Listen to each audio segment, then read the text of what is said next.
Mesdames et messieurs, bonsoir et bienvenue dans l'invité de la rédaction. Comme les 22 mars de chaque année, le monde célèbre demain la journée mondiale de l'eau sous la thématique de la préservation des glaciers. Les glaciers fondent plus vite que jamais et cette fonte rapide des glaciers entraîne des incertitudes en matière de flux d'eau, ce qui a de profondes répercussions sur les populations et la planète. La préservation des glaciers au cœur de la lutte contre le changement climatique et la crise mondiale de l'eau. On en parle ce soir dans l'invité de la rédaction avec Leïla Mandi. Vous êtes professeure à l'université Rdi, spécialisée dans le domaine de l'eau et de l'environnement. Bonsoir et merci d'être avec nous. Bonsoir et merci pour l'invitation. Merci de l'avoir accepté. Alors, l'eau, qui est aujourd'hui une ressource rare, une ressource précieuse, qui se fait de plus en plus rare à un moment où tous les pays du monde sont plus ou moins touchés par le réchauffement climatique. En quoi cette journée de célébration est importante ? Oui, c'est vraiment l'eau maintenant, c'est une question cruciale dans le monde entier et la journée. C'est une journée très importante, bien sûr, parce que il se veut une journée de sensibilisation du public, des acteurs, pour qu'on puisse agir. Parce que n'oublions pas qu'il y a encore plus de 2 milliards de personnes qui n'ont pas l'accès à une eau saine. Et bien sûr, on doit agir si on veut vraiment atteindre les objectifs de développement durable, en particulier l'ODD numéro 6 à propos de l'accès de l'eau et l'assainissement à tout le monde, quoi. Mais malheureusement, à l'échelle internationale, on est encore loin du tir. Et pour atteindre cet objectif, il faut vraiment agir, mener des actions concrètes sur le sujet. Agir pour préserver cette ressource rare, justement, qu'est l'eau. Et puis les glaciers, justement, c'est la thématique de cette année 2025. Quand on parle de préserver les glaciers aujourd'hui, c'est préserver l'avenir, n'est-ce pas ? Tout à fait. Tout à fait d'accord avec vous.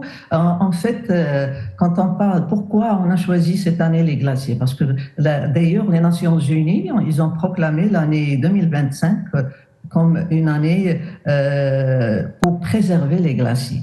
Pourquoi? Parce que les glaciers jouent un rôle très important dans le cycle de l'eau, si j'ose dire, et bien sûr,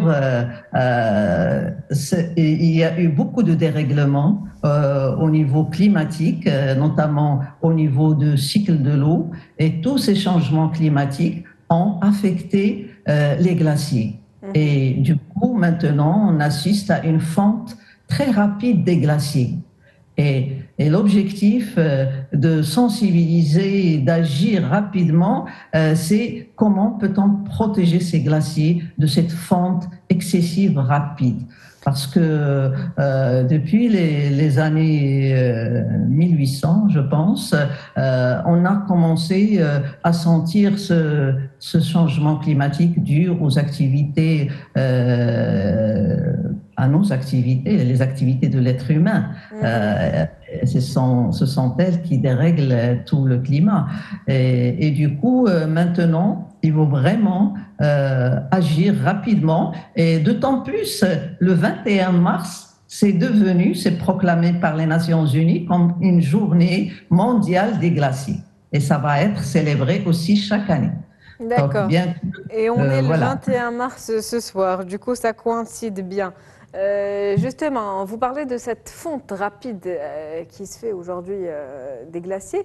Est-ce qu'il n'est pas trop tard? Est-ce qu'on peut encore agir? Vous parlez d'agir, mais est-ce que c'est encore possible de redresser la situation? Oui, bien sûr, il faut rester optimiste.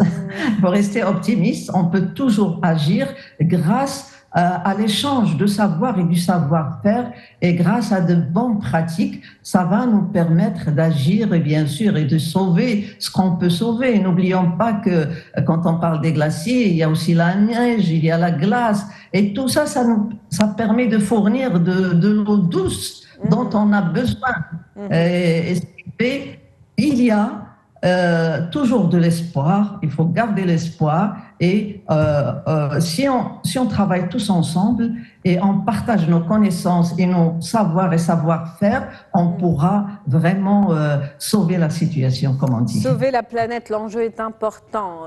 Exact. Je le disais en préambule, tous les pays du monde aujourd'hui sont touchés par le réchauffement climatique. Le Maroc en fait également partie. Le Maroc où la sécheresse est devenue aujourd'hui quasiment, on va dire, structurelle. On va sur une 7e année de sécheresse, mais heureusement, fort heureusement, ces dernières semaines, il y a eu des précipitations, ce qui nous rend plus ou moins optimistes, au moins pour cette année 2025. Est-ce qu'on peut être optimiste ?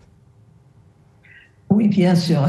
Bien sûr, il faut toujours rester optimiste. C'est très, très important si on veut avancer. Certes, Dieu merci, on en a eu beaucoup de pluie ces dernières semaines, ces dernières journées, et ça a permis, bien sûr, de nous rafraîchir, de rafraîchir les idées et d'alimenter les barrages, d'alimenter nos nappes et bien sûr, d'arroser nos jardins aussi. Les agriculteurs sont très contents. Ça a permis de faire pousser de l'herbe, des plantes, et ça c'est un atout et c'est un point très très important parce que les pluies jouent un rôle très important dans le développement des ressources en eau dans notre pays et dans le monde entier.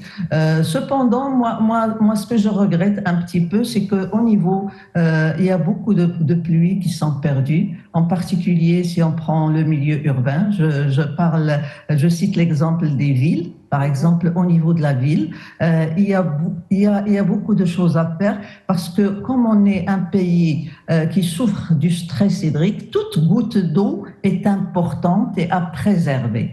Et donc, il faut revoir un peu l'infrastructure au sein de la ville, avoir par exemple des chaussées perméables, des trottoirs perméables, des jardins de pluie, des toits végétalisés, des citernes pour récupérer l'eau de pluie. On ne doit pas laisser passer cette pluie, aller directement à l'égout.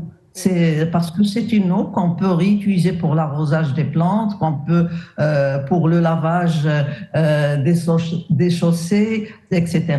Et donc là, il faut un effort à faire au niveau des infrastructures. Oui, exactement. Des infrastructures en ville. Vous avez parlé tout à l'heure des nappes phréatiques. Vous êtes actuellement à Marrakech, la région montagneuse est enneigée, donc vous avez ce beau paysage que vous devez observer certainement, cette neige qui représente une ressource précieuse aujourd'hui et qui va fondre. Et du coup, on va pouvoir en profiter. Comment vont en profiter ces nappes phréatiques, justement ? Oui, bien sûr, cette eau, quand il va fondre, il va alimenter les nappes par infiltration. Donc, il va s'infiltrer et il va permettre d'alimenter la nappe phréatique à Marrakech, d'ailleurs, qui a été surexploitée et qui souffrait de cette surexploitation dans la mesure où le niveau de la nappe il a beaucoup baissé. Et ce qui fait, il faut que ça soit régénéré pour qu'on puisse en profiter encore plus. Donc, la neige, on a tout un potentiel de neige au Maroc, pas seulement dans le Haut Atlas, dans le Moyen Atlas, dans le Rif. Et tout ce potentiel-là, c'est un plus qu'il faudra valoriser et qu'il faudra, bien sûr,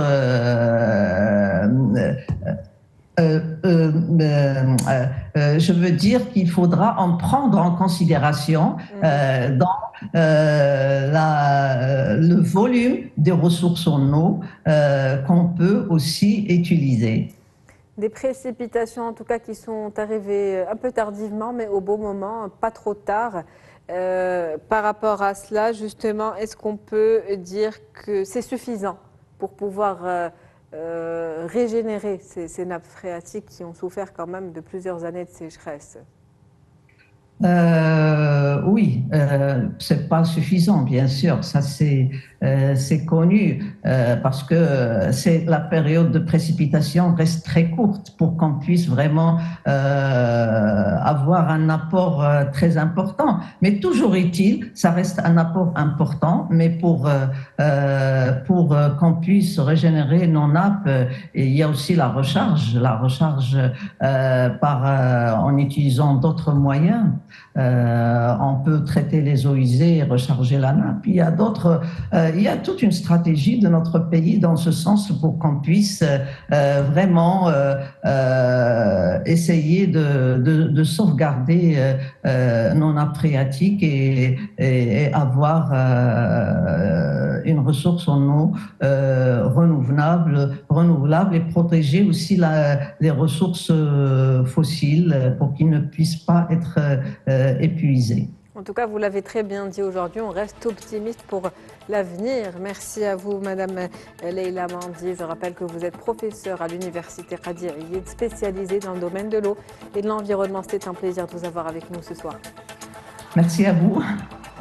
C'est la fin d'Invité de la rédaction pour ce soir. Merci pour votre fidélité. On se retrouve demain avec un nouvel invité, nouveau sujet. Très bonne soirée.